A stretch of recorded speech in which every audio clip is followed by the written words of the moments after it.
আমি আপনার মনের মধ্যে এতটুকু ভালোবাসা হলো না, আমি আপনি রুটি খাওয়ার জন্য, হালুয়া খাওয়ার জন্য 12ই রবিউল আউয়াল তাজিয়া মিছিল করলাম।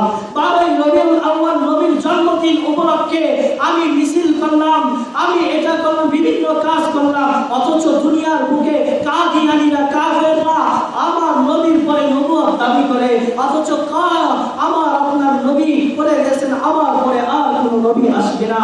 এই নবীর পরে আর যদি কোনো নবী না আসে তাহলে তুমি মুসলমান, আমি মুসলমান। 12ই রবিউল আউয়ালের দিন রুটি হালুয়া খাওয়ার জন্য দৌড়াইতে পারলাম, নবীর সম্মান রক্ষা করার জন্য, নবীর ইজ্জত রক্ষা করার জন্য আমি কোনোদিন বের হতে পারলাম না মুসলমান।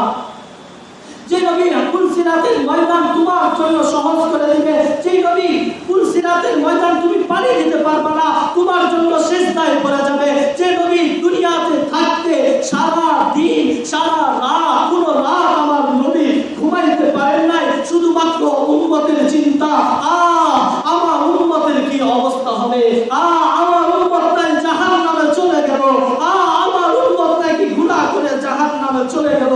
এভাবে আমার আপনার নবী আল্লাহ তাআলার দরবারে প্রতিদিন রাতে কান্না করতেন, তাহাজ্জুদ নামাজে কান্না করতেন, প্রতি ওয়াক্ত নামাজে আমার আপনার নবী সিজদায় পড়ে আল্লাহর কাছে কান্না করতেন। ও মুসলমান, ও মুসলমান, চিন্তা করো মুসলমান, যে নবীর সুপারিশ ছাড়া তুমি আমি কেউ জান্নাতে যাইতে পারবো না, যে নবীর সুপারিশ ছাড়া তুমি আমি কেউ জান্নাতে যাইতে পারবো না, সেই নবীকে আজকে কাদিয়ানীরা অস্বীকার করে, সেই খাতামুল আম্বিয়া না, সেই নবীকে আজকে কাদিয়ানী সম্প্রদায় না।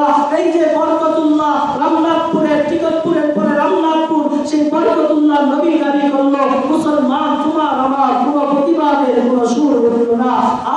তুমি আমি আপনাদের রাষ্ট্রের কাছে দাবি জানাইতে পারলাম না, তাদেরকে সরাসরি কাফের ঘোষণা করতে হবে।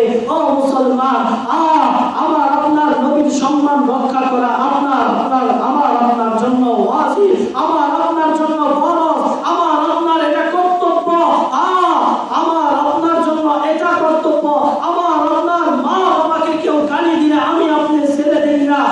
তুমি চিন্তা করো, যে নবী জান্নাতের জন্য সুপারিশ করবে, সেই নবী তোমার জন্য প্রতিটা আমলের দ্বিগুণ সওয়াব বৃদ্ধি করে দিল, সেই নবী আল্লাহর কাছে কান্না করে বললেন, আল্লাহ আমার উম্মত এই 60 বছরের আমল দিয়ে জান্নাতে যাইতে পারবে না, যেই নবী আমার আপনার জন্য কান্না করলেন, আল্লাহ আমার এই উম্মত গুনাহ করে আল্লাহ তোমার জান্নাতে যাইতে পারবে না। আল্লাহ সুবহানাহু